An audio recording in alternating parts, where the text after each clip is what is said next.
Hey, what's up, guys? Here on the Fire Sports Pod, where everything we got is hot. I'm your host, Zach Jackson. Here with us today is our co-host, Justin. Back at it again with another episode here on Season 8, episode number 2 on Recap Monday. How you all doing? Hope you guys had a great weekend. We're here on TikTok Live, and we got some good stuff to talk about. We got the NBA Finals all tied up one game apiece as the Thunder were able to absolutely dismantle the Indiana Pacers last night. We'll get into details on how and why that was the case. And then we'll move on to some news out of the NFL with Jaire Alexander being released by the Packers. We'll be going over what possible destinations he should be going to. And then Nick Chubb heading to the Texans. How could this help out the Texans? Obviously, knowing that Nick Chubb has a history of bad injuries, but still a massive running back that can do some damage. So let's get right into it. Justin, what are your first thoughts? I know you want to say some crazy shit right now about Tyrese Halliburton. So I'll let you take the floor. I'll share the screen.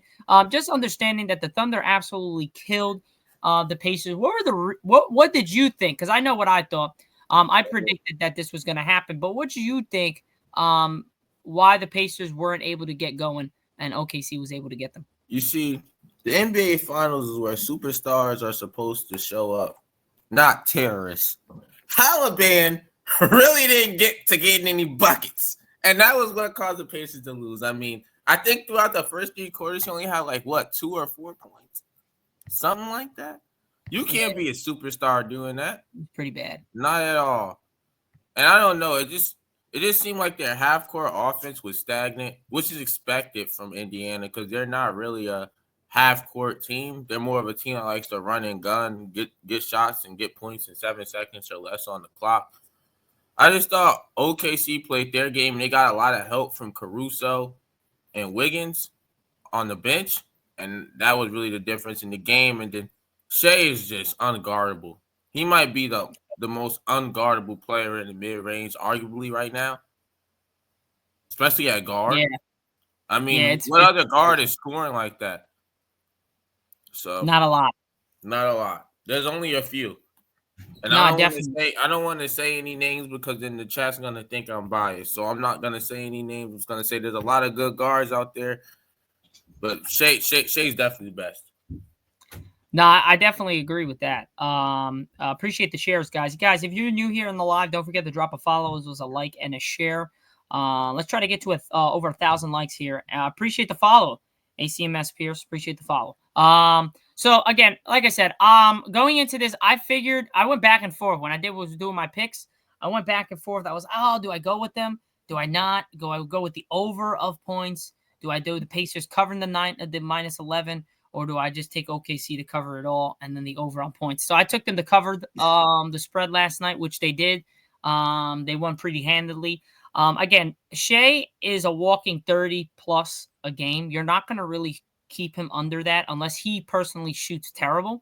Last night, he shot really well from the field, 11 of 21, 11 of 12 from the free throw line. And I get with this free throw merchant shit, but if you realize, every superstar and stuff, they average between 8 to 12 free throws a game. Kobe averaged more free throw attempts than Shea did, I think, in his yes. I think it was one of the championship years, but no one talks about that because everyone loves Kobe. No, exactly. So I really don't understand with this slander on Shea when it comes to the free throw merchant because you've had Kobe, you've had LeBron, you've had MJ. You have multiple massive superstars in this league that gets to the free throw line. A good name to come. Obviously, he has not won a championship yet. But James Harden, back in the days that he was with Houston, this man was at the free throw line 20 damn times. I think we could even go to, not to cut you off, sorry, Zach, but even if we're talking about insane foul grifters, Trae Young is probably one of the worst. I mean, back before they put in that rule of jumping into your defender, that guy used to draw so many fouls by pump faking and then jumping into people. I mean, my God. Definitely. No, I definitely agree. And to be honest, very funny. I was actually playing 2K last night against my boy with OKC. And I didn't realize, the way they play in real life is, so similar to the way they play on Yeah. the dude, they But, get balls all the time. They get the passes. They're in the passing lane. Shea is literally unguardable. Like it's pretty crazy how literally they kind of literally made a perfect image from the actual NBA to the 2K world. It's just pretty cool. But yeah, Shea is just unstoppable. But again, it wasn't just him. I think it was an all around team effort, and I think that's what really is crazy about it is they all played well. They all got involved. I think Shea was getting everybody involved. Woodley wasn't going crazy. He was very aggressive first quarter, but in the totality of the first half, he was getting his playmakers involved. And I think the three main guys out of the whole team, which is Shea, Chet, and I believe J Dub. I think all of them combined to almost 19 assists, something around there, to their 30 or something around there, somewhere around those lines. Which was pretty crazy. And it shows that they were getting the team involved. And ultimately, I think the Pacers lose when Tyrese Halliburton is not that aggressive when it comes to passing the ball. You want him to want to shoot the ball. You want him to be aggressive. You don't want him to be the guy that facilitates and gets everybody else involved, because then that's when they're able to really hurt you when he gets everybody else involved. And then on top of that, he comes out of nowhere and then drops his 20 to 25 points. I just think that another thing that played a factor was that defense. He had a backcourt violation too, I remember, in the game. Something we don't really see from Halliburton. So that defense was just up in your face. It's really like 2K. Up in your face, up in your grill. They have elite. What badge is that in 2K? I forgot. What is it? What is it? Not enforcer, but I forget. It's like, I think it's like physical defender or something, where like you can just stay up and you don't lose stamina. That's literally Lou Dort. Yeah, he's like a linebacker out there. But he literally is. He built like one. He doesn't have to score. He just plays defense. He doesn't have to. What helps is he can score, and that's what even makes him even more dangerous. He's a lockdown defender, but he also can drop 20 a game. Like, that's how good he is. So I definitely think that this team is poised for a massive. They've already been poised, but I think they're poised for a massive run even after this season. OKC, I believe, is going to be here for a while. I believe it's all up until when it's time to pay Chet and J Dub. Yeah, that's really going to determine it, because with the new CBA rules and this second apron stuff, that team won't be around for a long time. Like, it'll be around. It'll definitely be around. They'll have to take pay cuts then. 3 to 4 years, but our guys really gonna want to take pay cuts. It kind of makes me think about, like, will Ant Edwards ever want to take a pay cut? No, definitely. There's not a lot of Jalen Brunsons out there that's gonna take $110 million pay cuts. What about? I understand Shea. He's not going to take a pay cut, but J Dub and Chet to win more championships. You don't think so? I mean, if I'm thinking about it like this. Let's say I'm J Dub, right? We got a chip, 2 chips. I don't really care about that chasing Jordan stuff. I want my own team. All right, they're gonna give me the bag. All right, I'm gonna take it. Sorry, Shea. It's the same thing that happened with I know it's not the same, but it's the same thing that happened with Hartenstein and the Knicks, where the Knicks, due to CBA rules, couldn't pay him. They couldn't pay him as more. I think it was more than a 3-year contract or something. Yeah, but he got 4 years, 80 mil, I think, something around there from OKC. Don't quote me on the numbers. I think it was 88. Yeah, and I think he was only getting I forget the number the Knicks was getting, but it had to be like 20 million less. I think it was around 60. 60, yeah. And he was just like, yeah, man, like, I can't. I'm sorry, I love it here, but look how great he's been for them. Like, he's a plug-in. Like, you could plug Hartenstein into really any offense and defense, and I think he really flourishes with anybody because he can run the floor. He's a lob threat, but he's also a guy that can hit some shots in the mid-range, a floater. He's got a great nice floater, man. One of those nice push floaters. Doesn't jump off one. He's a 2-foot floater guy, and I love it. It looks great. And again, you have a guy that can be as versatile as that, and then you add Chet with that, J Dub, the bigger J Dub, and then you add Shea, Lou, Alex, and then the smaller J Dub. So they have bona fide stars at every position, but they have literally lockdown defenders in every facet of the game, from the bigs all the way down to the point guards. But the real question is, how do you see Indiana coming back and Yo, winning wait, game wait, three. wait. Well, hold up. This man, somebody in the chat literally said, your mom is going to be here in about 5 minutes. Wait, what? I just commented out of nowhere. He says, your mom is going to be here in about 5 minutes. I don't think he meant to send that to the chat. I don't know. Mario says, do you play blocks fruits? I don't know what that is, Mario. Hey, I don't know either. You should be playing on the new Switch though, Mario, because Mario Kart is out now. Oh yeah, Mario he Kart World. said he did mean to send that about my mom. So, Oh, okay, brother. you're a funny guy. You should become a comedian. Seriously, I love it. It's fantastic. It's awesome. It's funny. But just any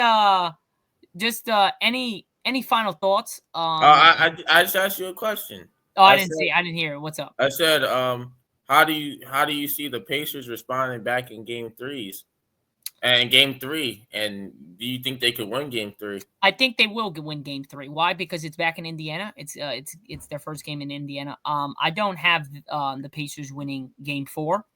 So I think it's going to be 2-2. Again, I have OKC winning in 6. Would not be surprised if OKC wins 2 straight, and then it's like, and then OKC takes it in Indy in game 6 after they get a dub at home. Indiana gets a dub in OKC in game 5, and then game 6 OKC closes out in Indy. But if I play it the way I think it's going to happen, I think Indy wins tomorrow. I believe it's tomorrow, right? No, Wednesday. I believe they play. I believe they beat them Wednesday in a close matchup yet again. And then OKC dominates in game 4, and then in game 5 and 6, I think OKC wins 2 straight.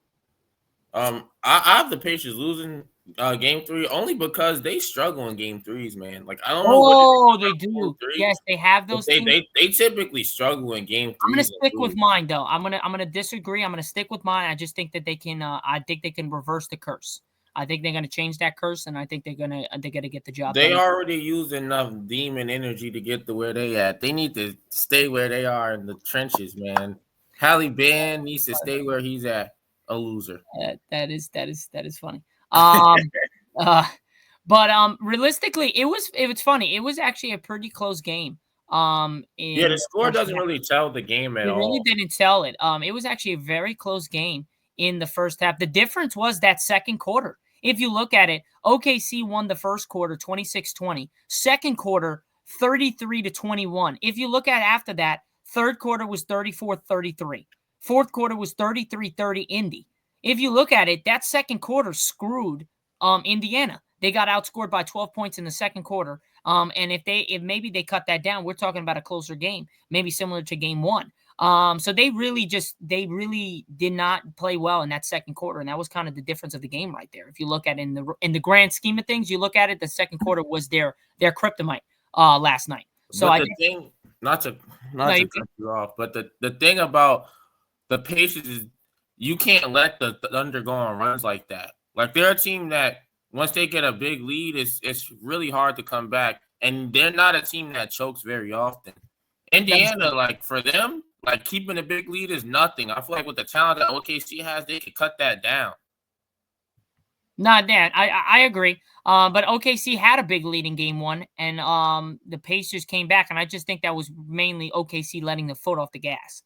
Because I think they should have won game 1 as well. I think they let their foot off the gas, and they didn't expect Indy to come back storming like that, especially in OKC.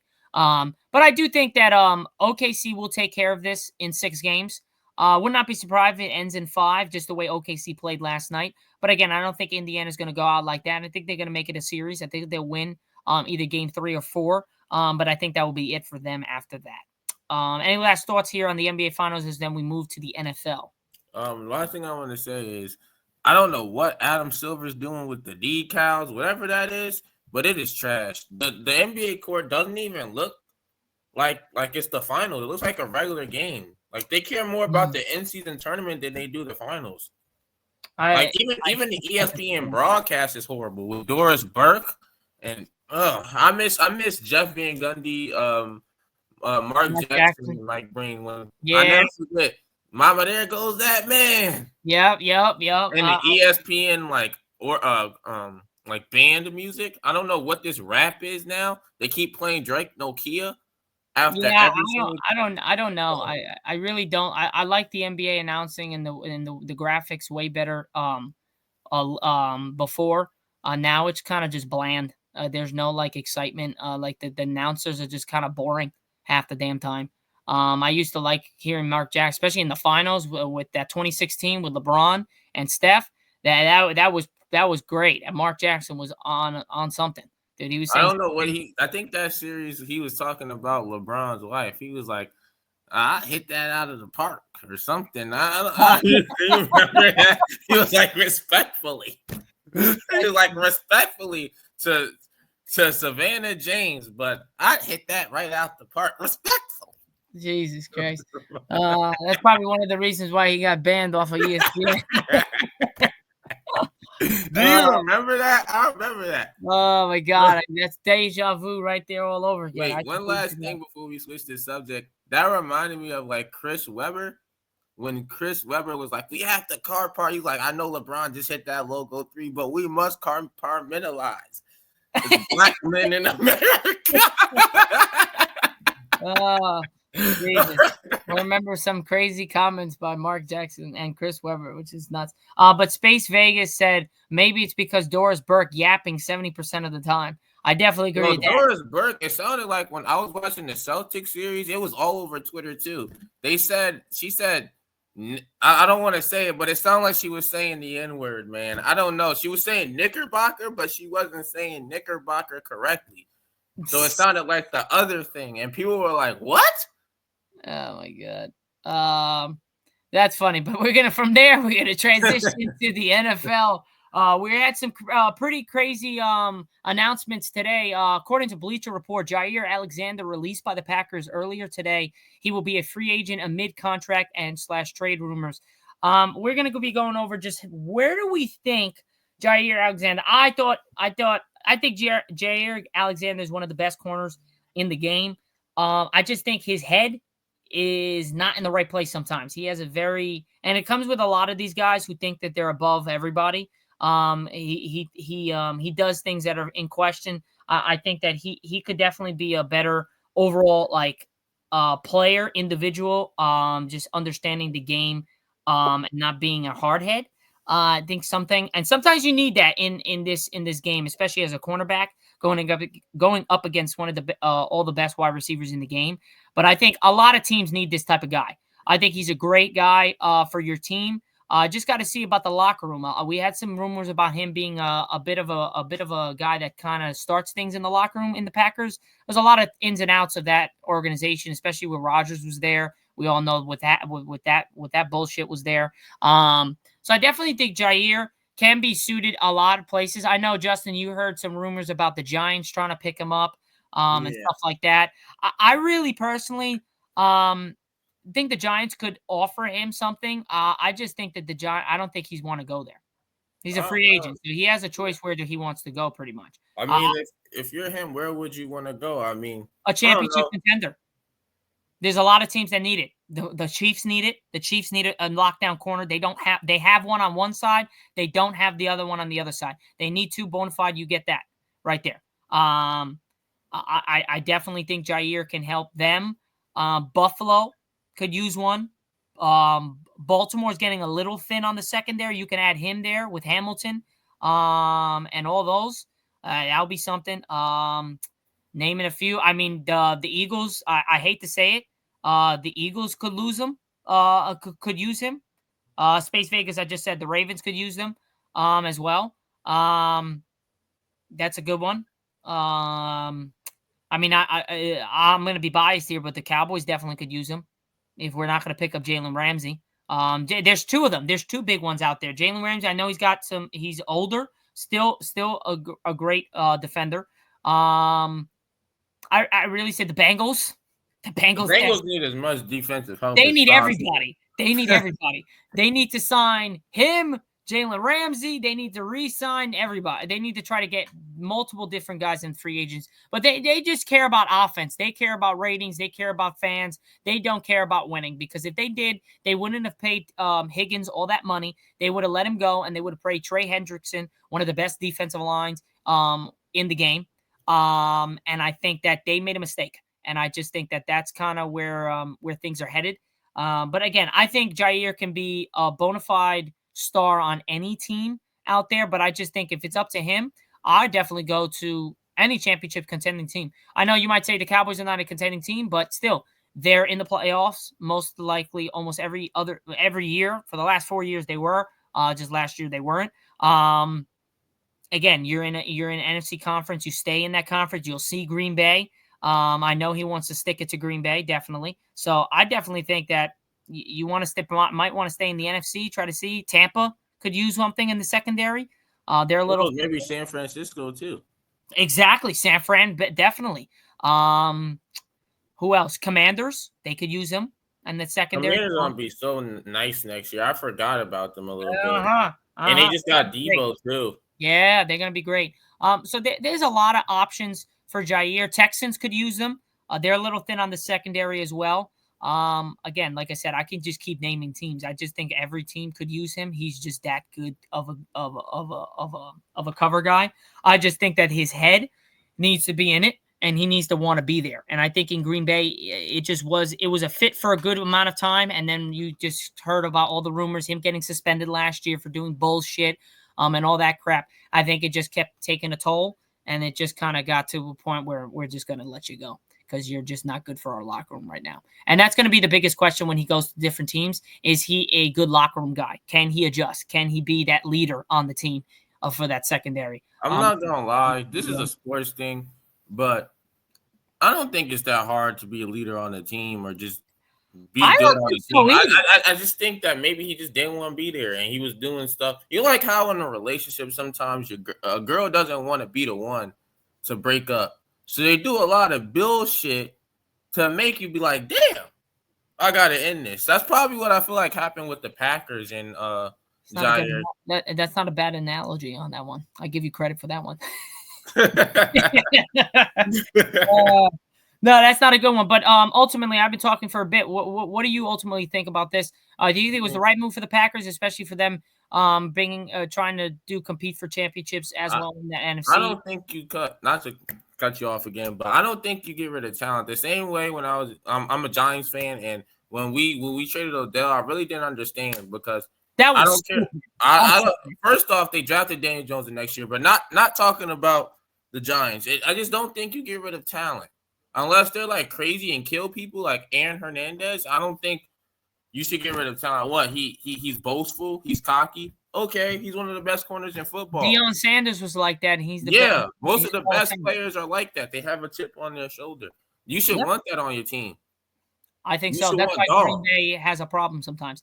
But they have killed my Cowboys every time. So I'm happy that this guy's out of there. Because I couldn't stand him. He pissed me off. I just didn't like the Packers. I never did. Even with that now, without Aaron Rodgers, I dislike them. Don't dislike them less because Jordan Love killed my Cowboys in the playoffs last year. 2 years. I don't dislike Love though. I think he's decent. I like Love. I don't know where all the slander gets from him. I understand it. At the same time, I really don't. I don't get it. It's a guy that sat behind Rodgers for a bit. And now he's coming in and making his team for own. A lot of people, like even Lorenzo, thinks that Jordan Love sucks. He hasn't done nothing. And yes, he hasn't done nothing, but still, has he had a good enough team to do something? I don't think he has. I mean, you get Watson, right? Watson's okay. He's good, but he's not the best player and not one of the best wide receivers in the game. So like I said, I don't think that you could tell him that he's bad. I don't think he's one of the top quarterbacks in the league, but I do think that he's good enough to compete with them. So though I have to agree with you on that one. That I do believe that I don't know why they get rid of him. But I do think if he's going to be a cancerous in the locker room, that's where I would disagree. If he's going to be like that, yes, he might be cocky, but there's a difference between cockiness and arrogance. And if he's an arrogant son of a bitch, then you got to let him ass go. If he's a cocky son of a bitch, then you keep him. I mean, Ocho Cinco was the same way. I mean, All right, now we're talking. Now we're going crazy. I mean, he was cocky. He was crazy. Yeah, but Ocho was this. See, no. See, there's a difference because the Bengals. Who else? Without Ocho, who else was there? No one. So who else did they have at that time? They only had him, so they had to kind of keep him. Here, you can replace. Well, I don't know. I don't think you can replace the talent. Corner is so hard to come by in NFL too. No, that's what I'm saying. You can't an replace elite corner, talent, but you can replace maybe the leadership, and you can get a better leader. Maybe a less talented guy, but a better leader. A better leader in that locker room. And I think that's the biggest thing with you. You want those big leaders. You want those guys that are vocal, but are vocal enough to uplift players, not degrade them. And that's why I think the Packers made an ultimate decision to let him go.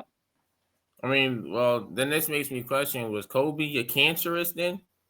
See, there's a difference. Because Kobe, everyone talks about But Kobe won. See, there's a difference. Kobe won. Jaire hasn't won shit. True, but I'm just saying the way he treated his teammates was shit. Yeah, but he made him a lot of times. There was one dude he was saying that he made him almost cry. All right, but I get it, but ultimately, see, Kobe was to me. Kobe was different. He's an ultimate competitor. Yeah, Jaire was an ultimate competitor, but I don't think But he backed it up. Jaire backs it up, but there's sometimes he gets freaking burned. Like, I mean, that comes with being a corner, though. You're gonna get burned. Oh no, I know. I don't know if you can really compare a corner to Kobe Bryant. There's a difference for me because basketball is way different. Basketball, it's only 5 people on the game. In football, there's 60 men on a roster. There's a lot of people out there, and there's at least on each side of the ball, there's over 20 guys on both defense and offense out there. So there is definitely a little bit more wiggle room to be like to be blaming it on the team. If Kobe effed up, it's on him. You could say, all right, the other 4 guys didn't do their job. But when Kobe airballed those shots in the NBA Finals, as young as he was, everyone blamed him because he took those shots. They didn't blame the team. They blamed him. So that's what I'm saying. And Shaq wasn't the nicest guy. He was an ass too. He wasn't like this nice guy.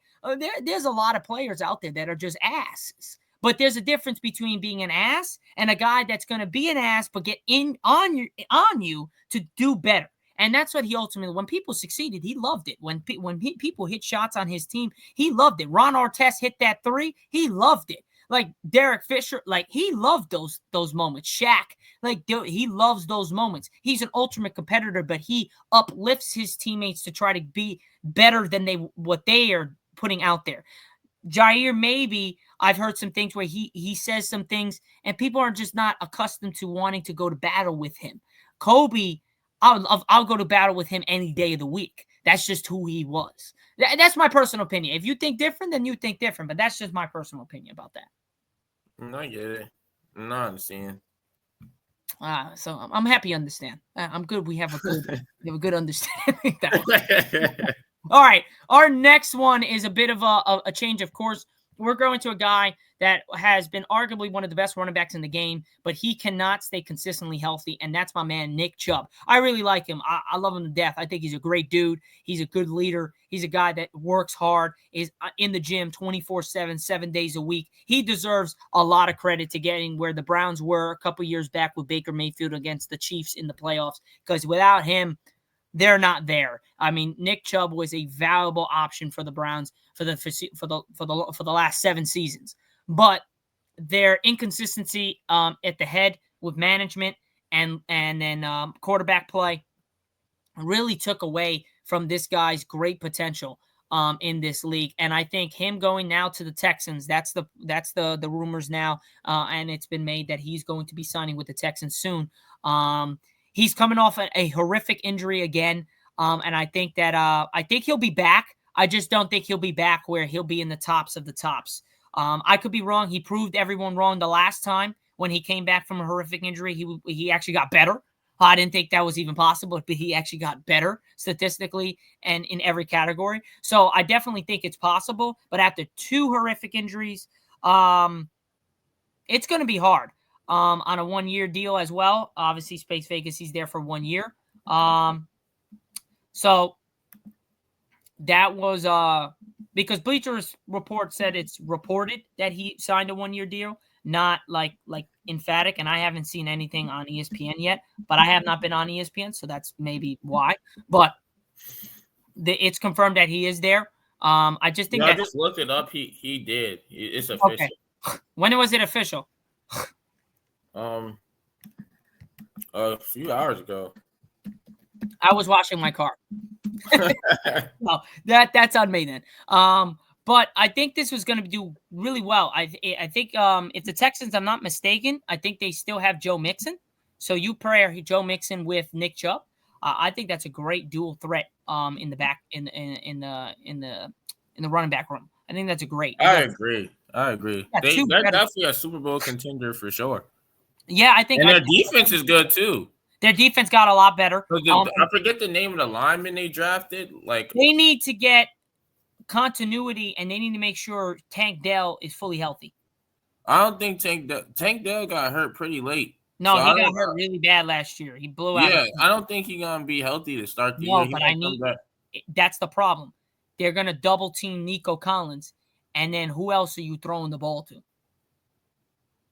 Yeah, I don't know. Somebody's gonna have to step up. That's where I think bringing in Nick Chubb and Joe Mixon is pretty good, because they're both. Nick Chubb can be that guy that's every down back. Joe Mixon can be that as well. But Joe Mixon, people forget he's a great catching back.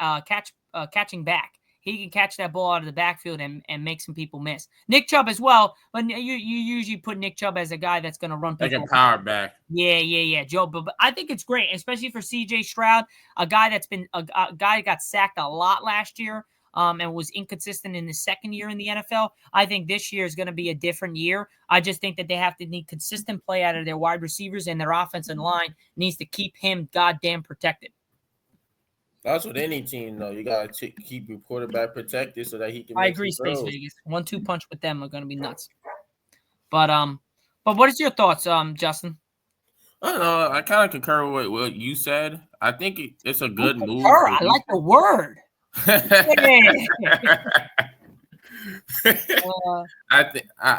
I'm rocking with what you said. I think it's gonna be good for the running back room, and I don't know what you're saying with Tank Dell being hurt anyway. They're gonna need that. They're gonna and they're gonna probably stack the box maybe on these 2 running backs because they are so talented, which should help the receivers with getting. That will open up the receivers big time, and they still got Dalton Schultz, tight end. So yeah, he's good. So I think these are 2 big moves. We'll see what happens with Jaire Alexander, where he's going to go.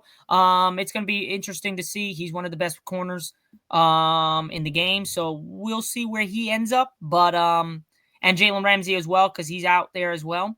But we got Nick Chubb going to the Texans. But other than that, any last thoughts on just the podcast in general, Justin? If not, I mean, if anybody has anything they want to, have us talk about, you can bring it up. Vegas, if you're still in here, well, what any topics that you think that you want to talk about or we should talk about? If not, guys, we'll be ending the show shortly. How do you feel about Seth Rollins winning Money in the Bank? Yo, those 2 guys next to him are massive, bro. He's not losing another match until WWE says, yeah, he's losing now. I'm sorry. I mean, they can't fake losing. Like, I'm sorry. That man, Bronson Reed, is too massive. He's like 3 dudes in one. Like, you take Seth Rollins, you take 3 of Seth Rollins and combine them, you might even need 2 more to equal Bronson Reed's size. Yeah. He's a fucking beast, dude. It's absolutely ridiculous. I don't know. But that shit's crazy. But we can talk more after the podcast. No one in the chat saying anything. So, other than that, guys, that's pretty much it for the show here on the Fire Sports Pod, where everything we got is hot. Here on Recap Monday, Season 8, Episode number 2, powered by StreamYard, where StreamYard makes the dream yard go. I'm your host, Zach Jackson. This is our co-host, Justin, and we are out for Recap Monday. We'll see you guys on Friday for Season 8, Episode 3. Peace out, guys.